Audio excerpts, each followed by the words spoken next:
Hello, teachers, and here we are in Revelation chapters 8 through 11.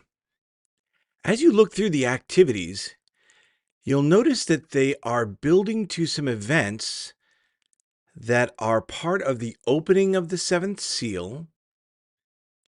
And in particular, they're talking about these two prophets. One of the key events involving these two prophets is surrounding the Mount of Olives. But where is the Mount of Olives? Let me give you a couple of resources. First, in your gospel library, go to Scriptures, then Study Helps, and then Bible Maps. Now, the manual has a link to take you to the photograph section of your Study Helps, but I'm not sure that's going to help students understand where the Mount of Olives is. So my recommendation is to take them instead from photographs into Bible Maps and go to map number 12. Here you can see that next to the temple, right across from the temple, there's a valley, and then it goes up into the Mount of Olives. It's right next to Jerusalem and overlooks Jerusalem. Perhaps you're familiar with this famous painting by Greg Olson. Here the Savior is on the Mount of Olives overlooking Jerusalem.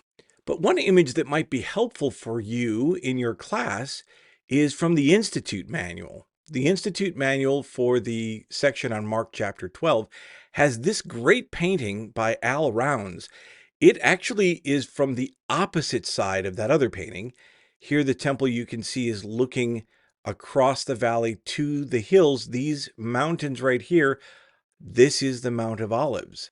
If you're interested, I will link to a high resolution version of that painting from the Al Rounds website that you can use to help your students get a better view as you're studying the events around the Mount of Olives. Give them a visual to connect with. Right across from the temple is the Mount of Olives. Now back to the manual. The manual introduces you to 3 sets of verses to help you to understand what mighty works the Lord will perform in Jerusalem at the Mount of Olives prior to his second coming. Below are 3 questions. These are good and important questions, but they may be difficult to answer after you've already read the scriptures.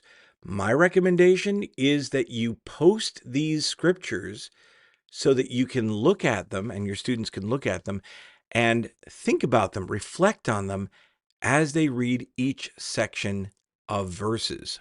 Think for a minute about the purpose of these questions. What impact will the events recorded in these passages have on the people who experience them?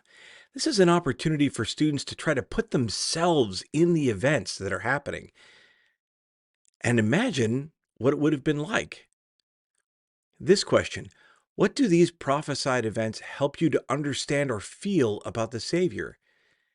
This is taking the events of his second coming and helping you to learn something about the nature of Jesus Christ. Let's practice looking for that for a minute.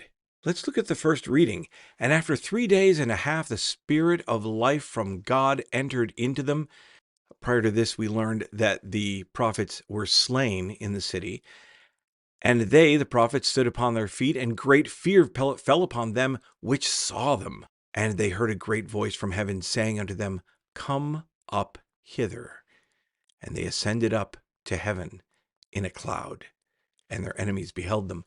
Now, just in these 2 verses, let's look back at that question. What do these prophesied events help you to understand or feel about the Savior? How does the Savior take care of those that serve him, of those who are his disciples? You could do that same kind of thing with the other verses. Look for what you learn about the nature of the Savior. The last question, why is it important for you to understand and feel these things about the Savior right now in your life? Another way to word this question that I've introduced in the past is, how can knowing this help me be a better disciple of Jesus Christ? How can knowing that Jesus will watch after and can be trusted to protect those that are his followers, how can that help me be a better disciple of Jesus Christ? How can knowing that all of these events are in his hands help me to be a better disciple of Jesus Christ? This is an exciting topic to be a part of and to study. You may not feel maybe that you understand the events or you have an adequate understanding. Maybe you're worried if students ask questions. First of all, don't worry. It is absolutely, if there's ever a spot in the scriptures that it's okay to say, I don't know, this is it. The Institute Manual has great resources, and let me share one of them with you that might help. This chart comes from the Institute Manual. It's an overview of the book of Revelation. The part we're studying in this lesson is right here. It's the last of the seals that have been broken. A takes you to this section here. B is right after there. And then we have Revelation 11 here. 2 special witnesses are slain in Jerusalem and then resurrected. And right after, voices in heaven announce the triumph of God's kingdom. This chart kind of helps us to see where we are in the events of the last 2 seals. These letters here, A, B, C, D, and E, can help you see where there are sections of interludes that are inserted into the narrative. But these boxes will help you kind of see the narrative of what's happening. So I'll include a link to this in the description of the video, although you can also find it in the Institute Manual. As you study, you may choose to make copies of this available for your students. And one more resource comes from your lesson manual. I was delighted to see that they referenced this. This is in the commentary and background information section. If you scroll down, you'll see some information here on Zion and some good answers to questions. But right here, where can I learn more about the events of the last days? If your students are kind of antsy to know more about how all of this fits together, I don't think there's been a better article that's been written than this enrichment section from the Old Testament Institute Student Manual. You can link to it right here. The Battle of Armageddon, a Prophetic View. It does a survey of all the different references in the Old Testament, New Testament, Doctrine and Covenants, Book of Mormon, and puts it all together into a sort of sequence of events. Now, the article will tell you, look, this is just a study tool to help to introduce you to how these things go together. But it's really helpful.